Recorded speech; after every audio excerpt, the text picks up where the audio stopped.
But what Yeah. about context drives behavior? This is a really interesting one, isn't it? Because it takes into account the context, not just of the physical environment, but of the culture as well, doesn't it?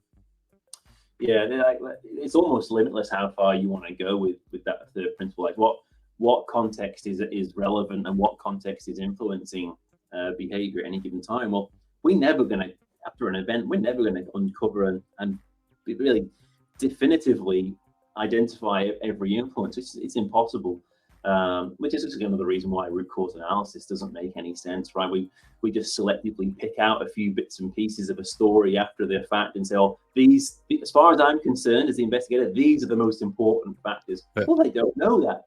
There might have been something Yeah. else happening, which to the person, the operator in the scene, was absolutely critical in that particular play, but it's not considered to be important. It wasn't even looked at, or we didn't even learn about it. So we have to accept the fact that, well, there is always a degree of subjectivity in these kind of processes.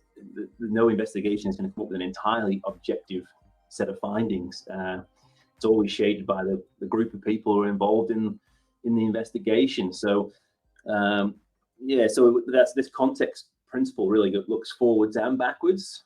But by which I mean, after something's gone wrong, we use this principle to look backwards and go, okay, let's seek to understand what was the context that was happening at the time.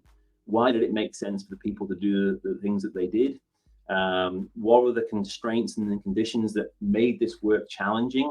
So we want to really unpack all of those, that deeper, messier story, which ties in with the fourth principle as well, by the way. But in terms of being the forward-looking part of this principle, because all these principles, in my opinion, look forwards and backwards, it's also about how do we set the context appropriately to set people up for success, which is something people have been talking about in, say, human factors for a long time already. So it's not just about understanding when things go wrong, it's also about how do we create and set the right context to get better outcomes in the future.